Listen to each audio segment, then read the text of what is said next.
I've got to take this break, but please keep that thought in mind. Idumeleng, I see you. Mondli, I see you. Thanks, Mo, give us the break. 10 minutes to 11 o'clock. Mr. Mbeki, the economical power, according to some, rests in the hands of white people. We as black people should go and invade white farms, take them away without compensation. We should nationalize the mines, should take over the banks so that we can redistribute the wealth amongst us black people. And you're saying to me that the money is amongst the black people? What are you saying? Yes, I am saying that money is being redistributed as I'm talking to you to black people. But a big part of this is being distributed to the top end of the black people who don't use that money to buy South African-made products made by South African workers. Yeah. They use that money to buy imports. If you go on a road today, you will see 4x4s, very well-groomed black South Africans driving their huge 4x4s. A 4x4 is 100% imported car. We make Polos in this country, we make 3 Series, we make C-Class, but they don't buy those. They are buying imported goods, and you can go down the list. Right.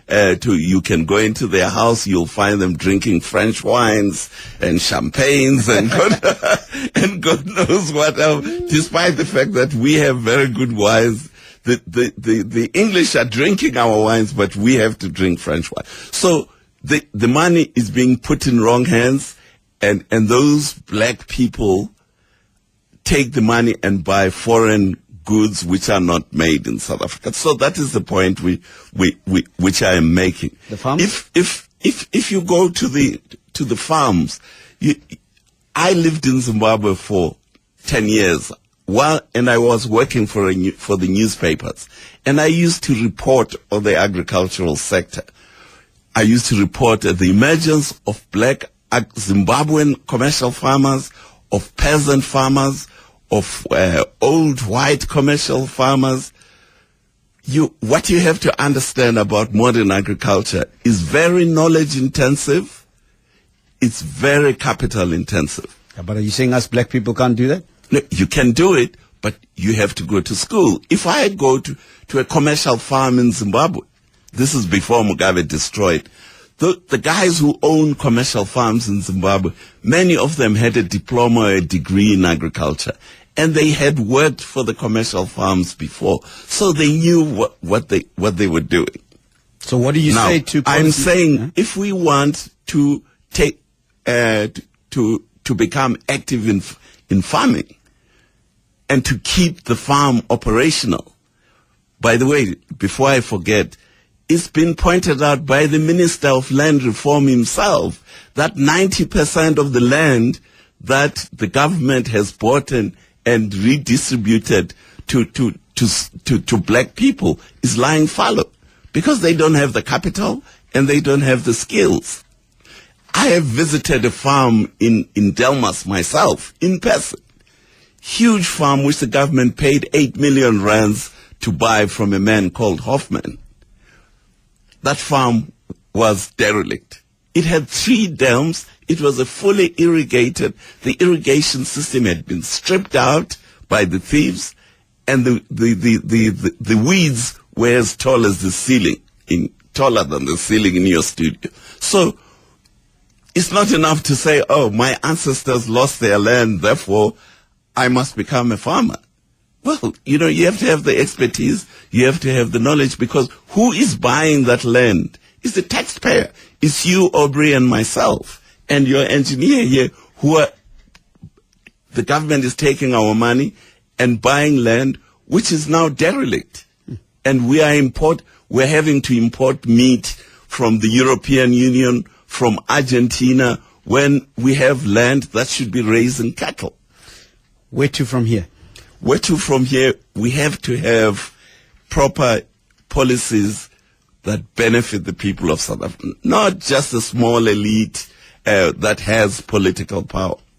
That is the problem we are having in this country, is that the small elite that has the political power is milking the whole economy through the tax system for their own benefits.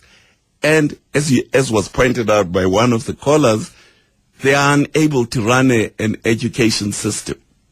I saw a figure yesterday that what is happening to our education system, 100 kids start school, only one graduates at university out of that 100. What happens to the other 99? What is that, 1%? Yeah.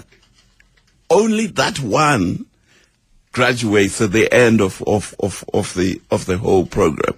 It's because we have incompetent people running our education system, and they are taking huge amounts of money out of the economy and squandering it. What about our contralessors and our traditional leaders? What do we do with them? I come from the Eastern Cape. There are lots of the so-called traditional leaders. A lot of these were traitors to the people of the Eastern Cape. They were collaborators with the British, and they were collaborators with the apartheid, with the National Party regime. And all of a sudden, we are calling them traditional leaders. A lot of those guys were not traditional leaders.